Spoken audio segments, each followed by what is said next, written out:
Hey guys, Uncommon Ramen here. Before I get into the video, let me remind you that if you like my content, please hit that like and subscribe button to help me with those analytics. And also, if you want to be notified when my content hits the interwebs, hit that bell icon and it'll let you know when my videos post. And then finally, if you feel the need to support me, hit me up on my Patreon at patreon.com/uncommonramen, capital U, capital R. I do all of this in my free time, so any amount of help will or any amount of support will help me bring more of this content to you more often. Okay, so we're going to jump into this video. It's going to be a relatively short video, and I'm sure the entire YouTube world is like, thank God. There has been interest, although a small amount of interest, in my Firesong and Sunspeaker upgrades. And as I was looking through the video that I had done and looking at my current deck list, I came to the realization that I actually only upgraded 2 cards from this deck. As of the filming of this video, I'm actually relatively happy with the way that this works. So I don't feel like there's a lot that needs to be added to it. There are some suggestions on EDHREC as far as new cards that you can add to it in the form of cards like Electrostatic Infantry and the such. I'm not trying to focus heavily on a creature strategy, so I'm pretty happy with where this ended up. That being said, I did remove 2 cards and add 2 cards, and I want to talk about the cards that I removed and obviously the cards that I added. And the reasoning behind those. Yeah, I think that's where we're going to go. So let me move this guy off to the side. And we're going to talk about the first card I removed, which was Increasing Vengeance. So in the previous list, I had Increasing Vengeance, Reverberate, and Pyromancer's Goggles in here. All of which that copied instant or sorcery spells, which is super powerful and everything. But after playing the deck a ton of times, and I've played this several times now, I never cast any of those spells. Usually I don't even ever get them in my hand. I know that is just a really big bout of bad luck, but the reality is that I very rarely get any of those 3 cards. Well, I get the Goggles. I don't get the Increasing Vengeance or the Reverberate in hand. More importantly, Reverberate to flashback, if I remember correctly, costs 5. I think it's 3 and 2 red. So at the end of the day, I decided that based on the performance of the deck, I actually didn't need that many things that copied. So I ended up taking out the copy of Increasing Vengeance from this deck because it wasn't all that necessary when you are playing it next to Reverberate, and B, the Increasing Vengeance flashback cost was just way too high for this deck to cast. So I ended up putting something else in its spot. The next card I removed from the deck was Wheel of Misfortune. The reason behind this is because I found that when I had a lot of life, I was not very conservative with it, and my opponents, regardless of what their life total was, were relatively conservative about how much they were spending. So a lot of the time, this ended up not really working out as well as I wanted it to. I also found myself, in most cases, having a hand of cards that I would rather have used than to discard them and redraw.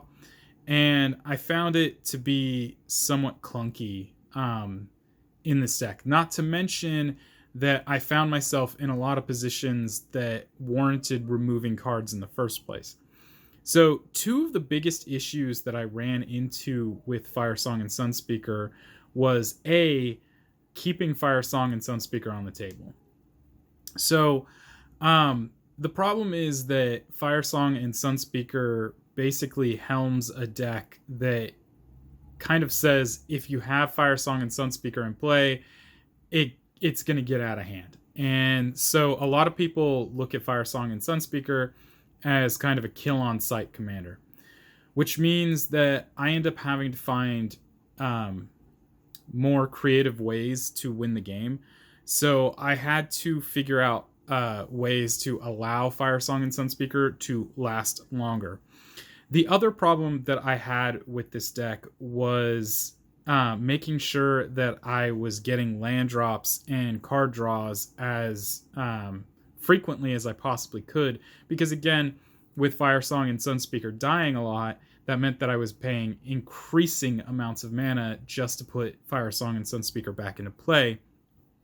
And Firesong and Sunspeaker from the very beginning already cost 6. So every time it dies, we're adding 2 to that. By the time you have to cast it for the 3rd time from your command zone, that's 10 mana. And that's 10 mana that I'd rather sink into an X spell to deal a lot of damage and gain a lot of life, but I have to get Firesong and Sunspeaker onto the table. And that is just really difficult to keep up with. So now we're going to take a look at the cards that I added to the deck. The first of which is going to be Runetail, Kitsune, Ascendant. It is 2 and a white for a 2/2. When you have 30 or more life, flip Runetail, Kitsune, Ascendant. It flips into Runetail's Essence, which is a legendary enchantment. Prevent all damage that would be dealt to creatures you control. So this is really important because the cards that were in here previously, almost all only prevented combat damage. So this one outright prevents all damage. So this helps Firesong Sunspeaker avoid most types of removal except direct spot removal and sacrifice effects. That also being said, it will protect all of your creatures as well. So, any of the X spells that you're casting will keep it, or this will keep those creatures safe. And that includes the Boros Reckoner that's in here that does not have Indestructible. So the other part of this is that it turns into a legendary enchantment, and a lot of players have difficulties removing enchantments specifically. So this is just a really nice card to have in the deck.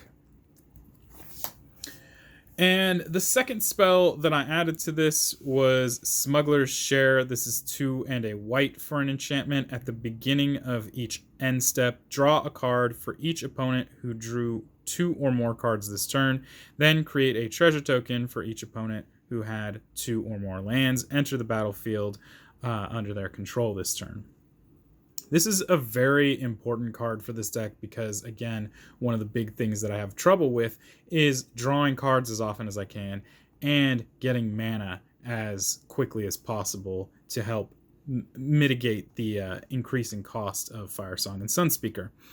The reason this is so powerful is because it sees the beginning of each player's end step. So the player to my left during their end step, if they drew more than 1 card during their turn, I get to draw a card. And if they played more than 1 land during their turn, I get to play, or I get a treasure token.